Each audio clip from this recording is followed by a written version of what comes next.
Chase Securities. Mr. Schwartz.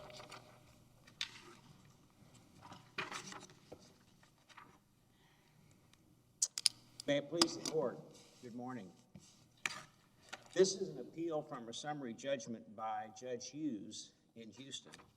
And the summary judgment was wrong because Judge Hughes weighed the facts and made a decision as if the matter had been presented to him for a bench trial.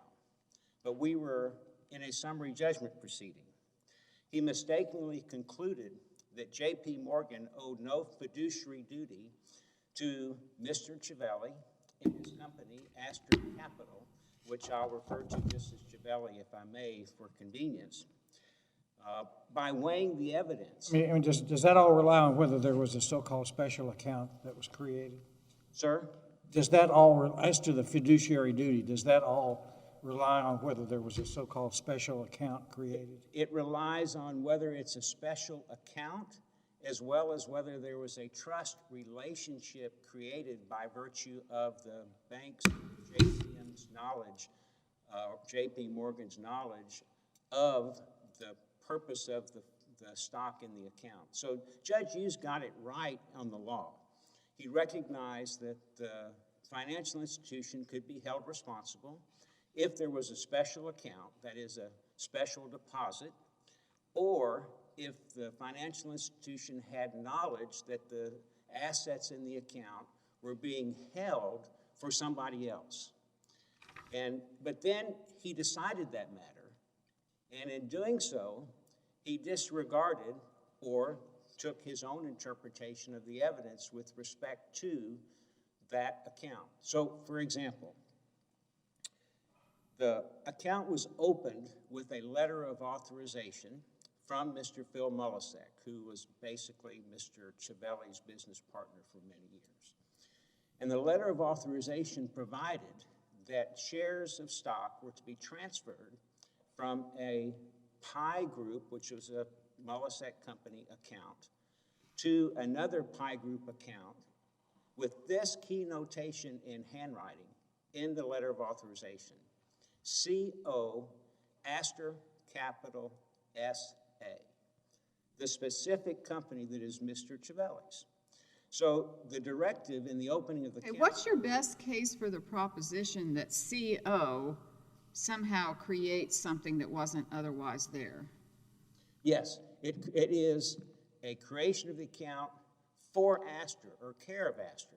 And this is further evidenced by an email from the account executive— No, I'm saying, what is your best case, your best, citation? Oh, I'm sorry, I misunderstood. Case, yes. What's your best citation for the proposition that putting the phrase C/O, which we see in letters all the time, which just means we're sending it to someone at someone else's house, means that that creates something that wasn't there to begin with? I think Your Honor could look at the Adouet case from 1910, which was a certificate of deposit which said Mr. Compton, guardian.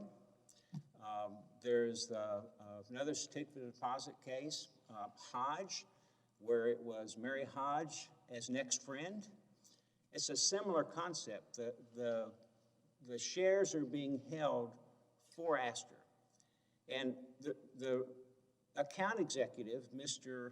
Ron, wrote an email in August of 2013 where Mr. Mulisek was looking at selling shares and asking questions about his accounts. And Mr. Ron wrote to Mr. Mulisek and said, the account you're asking about is the special account for Astor. The special account for Astor. And Judge Hughes determined that those words were meaningless. He acknowledged that there were evidence in the record that the account was C.O. Astor or for Astor, but he decided those things didn't have any meaning and accepted J.P. Morgan's proposition that those words meant a nickname. But even in the Adouet case, the court rejected the idea that it could just be a nickname. And so here we presented evidence that when the account was opened, it was opened care of Astor Capital S.A., the company, that the bank had internal documents where the title of the account, which indicates ownership, was at the Pi Group number 3 Astor account, that Mr. Ron wrote the email, that there were bank statements which included the title number 3 Astor. And as Judge Haynes, as you pointed out, context is important. And the context here was that these shares were shares which had been replaced in connection with the loan transaction that Mr. Civelli had made with Mr. Molisek. And Mr. Dale Dawsey was the lawyer for Mr. Molisek and Mr. Civelli. And Mr. Dawsey had notes and schedules which showed that the exact number of shares in the account were at Chase due Astor. And so the shares were being held for Astor. Even Mr. Molisek admitted in his deposition that the shares in the account were being held for somebody else. He wouldn't agree with me who it was, so we got to the point where he said it's either for the beneficiaries who he was representing or for Astor. So all these circumstances taken together show that J.P. Morgan knew that the shares in the account were for Astor and that it was a special deposit, which is the special account. So your contention, as I understand it, is that the J.P. Morgan defendants had a meeting of the mind to conspire with Molisek to steal these plaintiffs' funds. Is that right? It's actually a little different, Your Honor. So they had a meeting of the minds to transfer the shares out of the account, knowing that the shares were for Astor. And so they committed an act in furtherance of the conspiracy to commit the theft. So they facilitated the theft that Mr. Molisek undertook. I assume, even though that's not what this case is, that would be some kind of a criminal violation under state or federal law, would it not? Should be, yes, sir. So, and that gets us to the statute of limitations argument, because the Judge Hughes decided that the conspiracy and negligence claims were barred by the 2-year statute of limitations. And in doing that, he made 2 mistakes, one of which was that he decided that the injury to Mr. Civelli occurred when J.P. Morgan made the transfer. But the shares had been on loan to Mr. Molisek. It was a demand loan. And when Mr. Civelli learned that the shares had been transferred, he made an inquiry. So he certainly put on notice that something had happened. So he did what he was supposed to do. He made inquiry to who? Dale Dawsey, the lawyer, a fiduciary, and to Phil Molisek, a trustee, another fiduciary, and said, what's the deal with my shares? And was assured that the shares had been moved to another account, but were being held for him, for Astor. And so at that time then, the wrongful act that the J.P. Morgan committed was the transfer. But the damage had not yet occurred. The tort had not been completed because that, as far as Civelli knew, the shares had gone from one safekeeping to another. So Civelli's damages only came about later when he demanded the shares and Mr. Molisek refused to give them back. That's when the tort was completed. The damage to Mr. Civelli was contingent upon something else happening. The transfer alone was not enough. And so the court made a mistake in finding the transfer was the time of the injury to Mr. Civelli. The other mistake the court made had to do with determining that no fact issue existed with respect to the investigation that Mr. Civelli did. And so the court decided, and you see it in the opinion, that Mr. Civelli's investigation was inadequate. The issue was under the discovery rule. So everybody agreed the discovery rule applied. J.P. Morgan applied the rule to argue that the statute of limitations began to run in February of 2014 as opposed to the time of the transfer in December of 13. Judge Hughes did a discovery rule analysis where he looked at what he called Civelli's excuses, and he said Civelli's excuses were inadequate. The only way that he could get to that conclusion was to weigh the evidence, which is what he did. Because what the evidence showed was that when Mr. Civelli learned about the transfer, that he asked Mr. Dawsey and received assurances. He asked Mr. Molisek and received assurances, and then he continued to receive assurances. Okay, but even if he got assurances, why can't a district court conclude that as a matter of law, those assurances don't matter? Why is that a fact issue? So there is a Texas Court of Appeals case, so it's an M&M case. And in that case, a client relied upon a lawyer to handle their property. And the client learned that the property had been sold and that they had not received any money. So the client asked the lawyer, what's the deal? Our property sold, you haven't given us any money. And the lawyer told the client, assured the client that your funds are invested in another property. When we sell this property... Yeah, but that's a lawyer who is their fiduciary. And Mr. Dawsey was the fiduciary too. Mr. Dawsey was Mr. Civelli's lawyer. Mr. Dawsey handled the initial transaction in 2009 when the shares were loaned in the first instance. Mr. Dawsey held shares in an account of his own, C.O. Astor, and I want to come back to that if I could. So he was Mr. Civelli's attorney.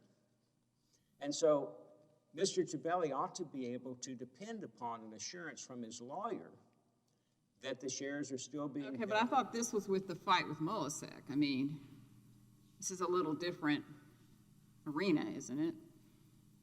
That it overlaps. So we have claims against Mr. Molisek, Mr. Civelli does, for numerous things, including theft of the shares, including the failure to pay the loan, including the failure to pay other loans and things in this 14-year relationship that these two people had.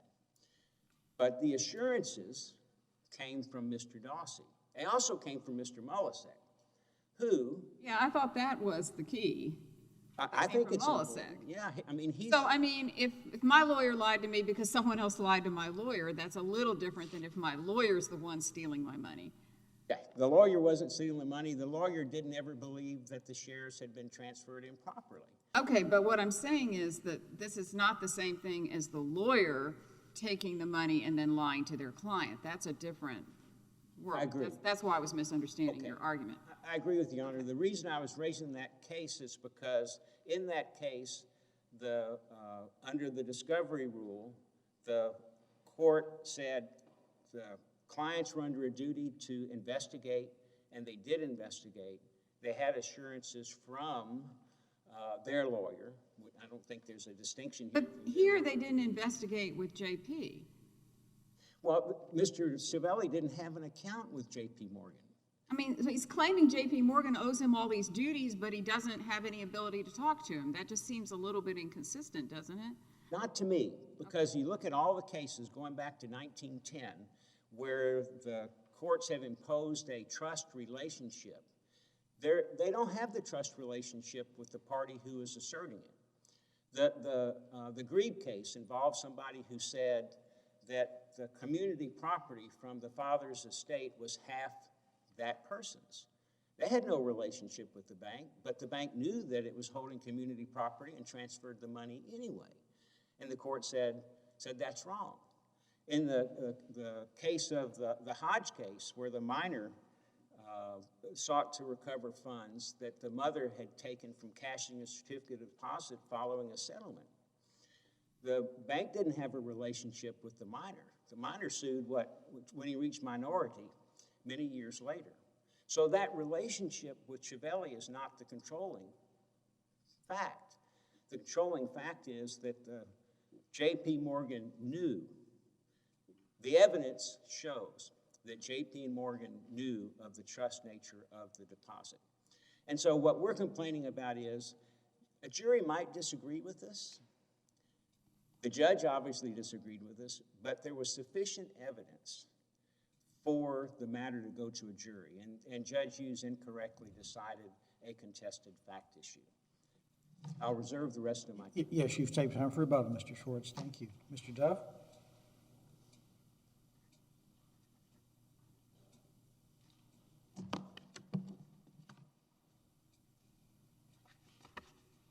Good morning, and may it please the court. I'm Chris Dove on behalf of the brokerage. In their briefs and here this morning, there have been two rules that have prevented Civelli from making a valid claim against the brokerage, which was just a brokerage that obeyed its customers' instructions. And those two problems are these. First, Civelli yearns to talk about his dispute with Mullichek. He wants to talk about what Mullichek said to Mullichek's lawyer. He wants to talk about what went on over here or what Mr. Mullichek had agreed to do years before. This claim is against the brokerage for the brokerage's duties, if any, based on the brokerage's actions. Civelli knew what the brokerage did in February 2014. We know that because he said so plainly in writing and then confirmed it in his deposition and his declaration. We also know that the brokerage owes no duty to a third party like Civelli, who is not its customer, because it never agreed to change its entire business model to hold shares on behalf of a stranger. And the second problem with this case is that Civelli cannot resort to FINRA regulations to fill in the duty he cannot state under Texas law, which is what he tries to do in his reply brief. Now, Mr. Schwartz a couple of times referred to some older cases, a 1910 case and another one. Could you address those for us? Gladly. So when you look at the body of law that affects this duty, you're going to see they rely on three very old cases, Ottawa and Lobit, Grebe, and Hodge. What happened in those cases was it was established that the bank knew and agreed to a status where it was holding funds in trust for a third party. I know that you were holding them for a third party. I have agreed to do that and to participate in that process. And if you look at the Ottawa and Lobit case, I think that's the one where the Texas Supreme Court lays out its 1911 view of how the law works. There was some evidence that you agreed to act in this capacity, but it says there is another rule that a bank never has to intrude on what its customer does with its money. But in that case, they said, you can't rely on that rule, bank, because you took the funds for yourself. You took those funds that you believed to be held in trust and used them to discharge a debt to your own bank. That's the same thing that happened in Hodge, the same thing that happened in Grebe. In all of those fact patterns, it makes sense that the court would come back and say, if you had agreed to do that and then you participated, you personally benefited from it, all of the facts are here. You had the express agreement and you had the action in violation of that agreement. There's no way you can claim you didn't know what was going on when you personally profited from the act. That's absolutely not what happened here. When you look at the cases we think state the standard, much more recently than the turn of the last century, when you look at cases like Citizens National Bank versus Hill, when you look at cases Citizens National Bank versus Cinco, the South Central livestock case. All of these are the Texas Supreme Court in the 70s explaining what this law is, and it works this way. There must be an express agreement for a bank to act as the fiduciary on behalf of a third party. It must be express. The fiduciary cannot have that foisted on them or implied onto them. They must agree to do it. We've pointed out in our brief that these cases are all bank cases and that you need to keep in mind that we are a brokerage. This is particularly important because, as we've briefed in this case, as a brokerage who opened a margin account on behalf of one of our existing customers, that customer swore he owned the shares and nobody else, that he was pledging the shares to us for us to use as bailey for ourselves because it was our collateral for margin trades. and that we said expressly, we are not your fiduciary. That is what they have to erase from the record, but it provides the necessary context for everything that follows. That was the contract. You know, it's funny, as we were sitting here listening to the last case, and I almost hesitate to talk about it because I haven't studied the briefs in the last case. There was talk about, well, these words and what do they mean? And I kept thinking, but those are in the context of a contract. In this case, the contract is absolutely clear. It is resoundingly against what Civelli is trying to argue, and that is exactly what the district judge noted in this case. When you look at this record, what you have is an institution that does not, under any circumstances, accept this sort of deposit. I have given you Well, and our... your opponent keeps arguing that the district court made fact findings, but even if the district court made fact findings, if ultimately, assuming the facts in favor of the plaintiff still loses, then we can still affirm the summary judgment. So, I mean, in other words, even if the district court made mistakes, if the district court made an ultimately correct decision, then we can still affirm.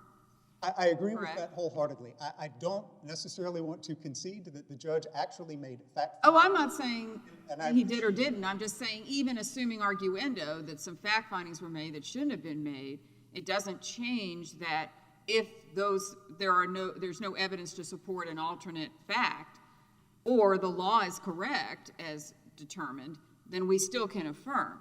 Yes, I agree. And I think what the judge did was entirely appropriate under the circumstances. I understand why they want to characterize it as fact-finding, because it did not go well for them.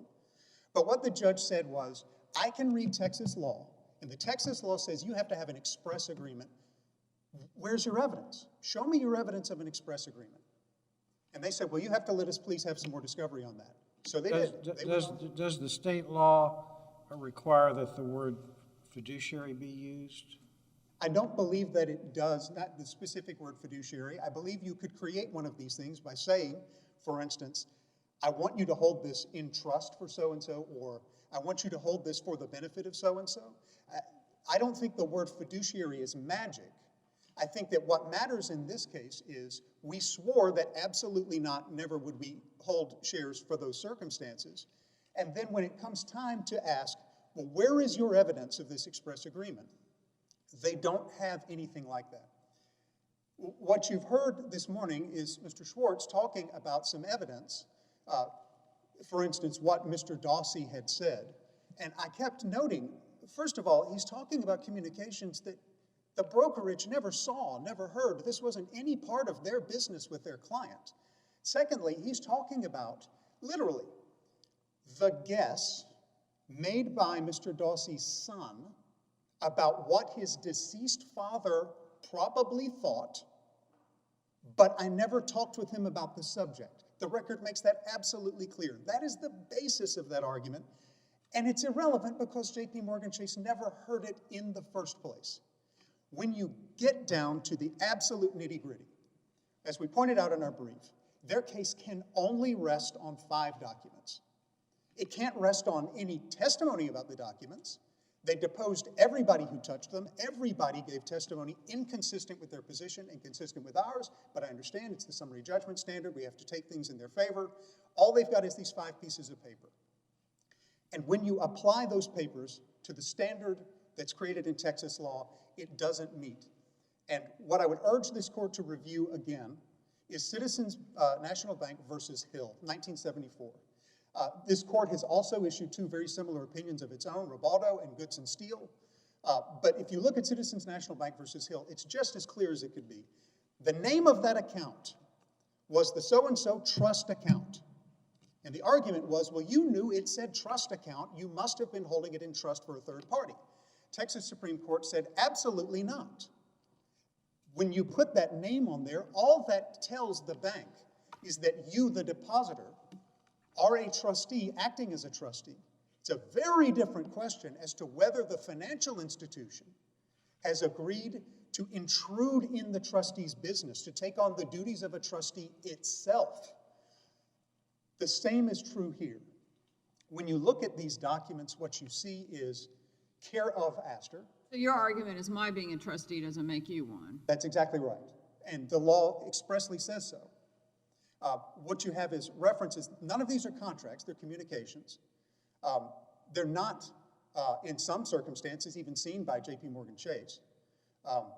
What you see is care of Astor, or number 3 Astor. The record shows parties are entitled to use a descriptive name. It's not the name of the account. It's unequivocal that the name of the account has to be the name of the depositor, which was Pi Group LLC. But after that, for your own convenience, you can distinguish things.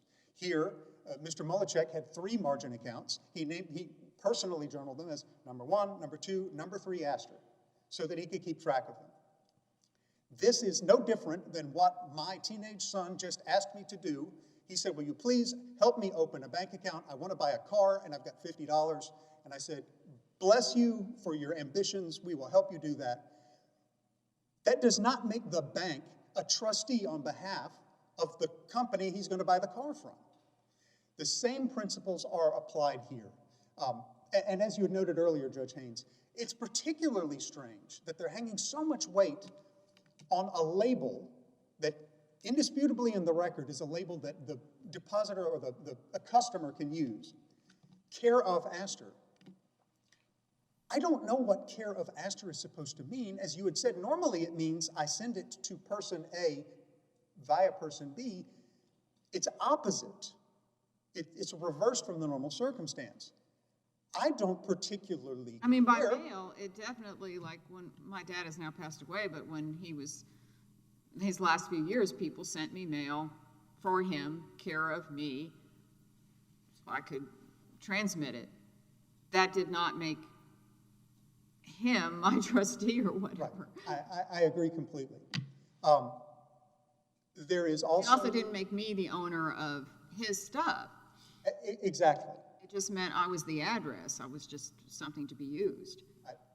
I think that is an apt point. So what the record shows is that Mr. Mullichek had a reason for wanting to indicate which of the 3 accounts were which for his own purposes, but it does not show the necessary express agreement to take on themselves the job of trustee, the thing that they would have to completely change their entire business model to do. Then turning to the other sort of half of the case about the discovery rule. The discovery rule in this case is cleanly determined by the district court without the need to weigh evidence or wade into things because of the clarity of the evidence in this case. I mean, what we have in this case is at pages 4513 and 4520 of the record, it's correspondence sent by Mr. Civelli himself, who says, I don't have any shares anymore because you transferred them without my approval or knowledge. I don't know how much more clearly you can state knowledge of the claim against the brokerage.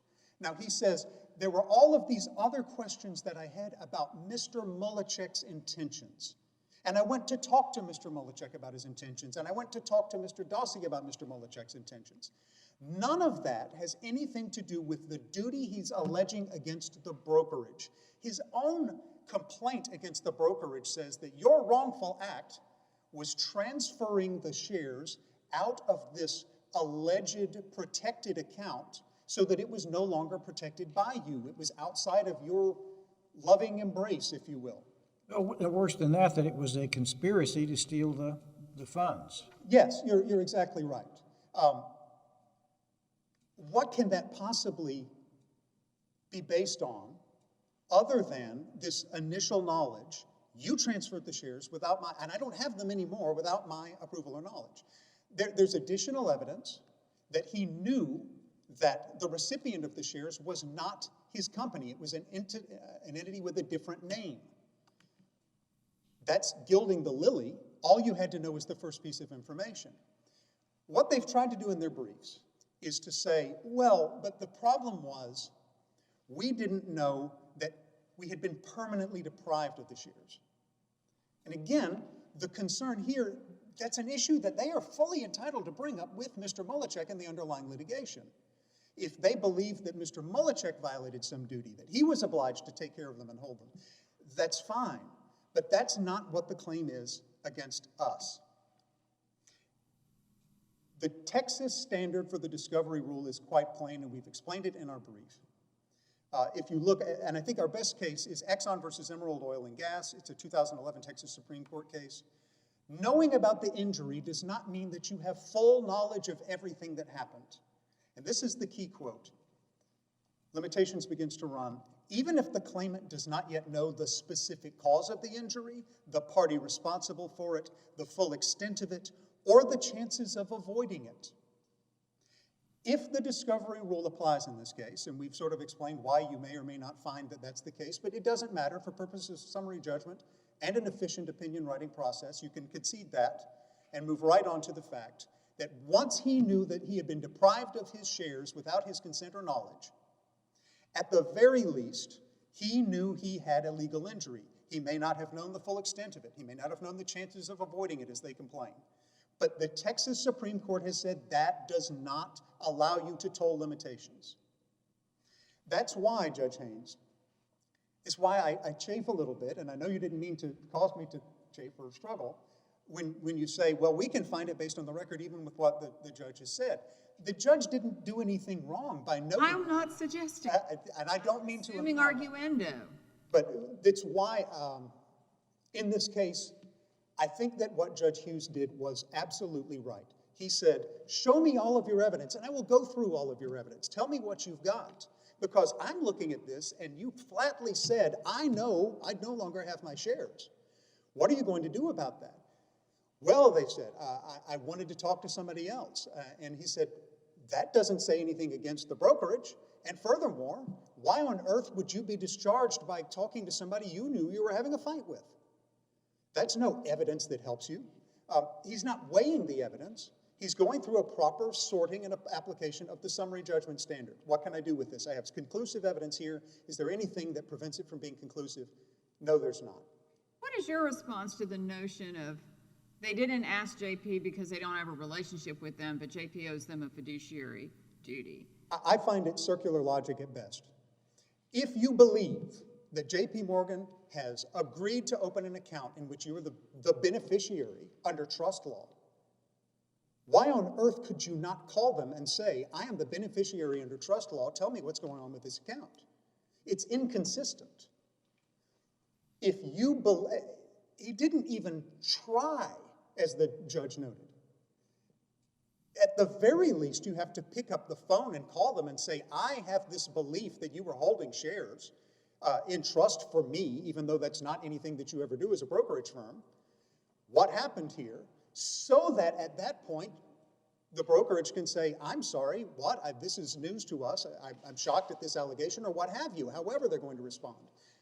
They never made that contact. So I think they can't have it both ways.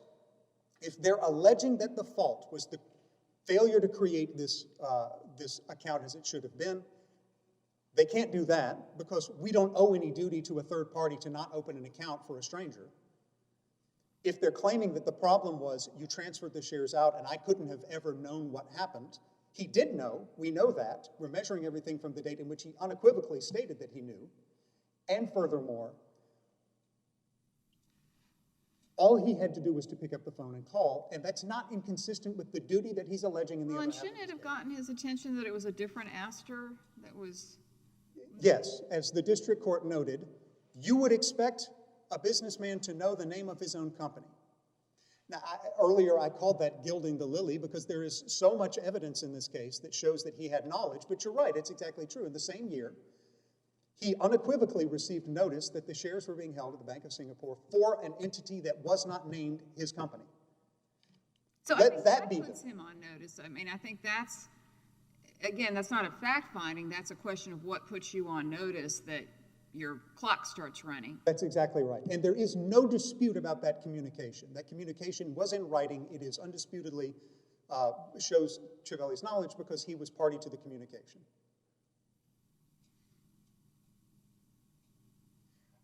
I think I have said what I came here to say today. If the court has any further questions. For purposes of rebuttal, why don't you cover why you're entitled to fees?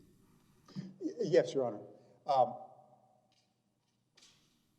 Under the Texas Theft Liability Act, it's a notorious statute in Texas because it has a fee-shifting provision and most tort claims don't.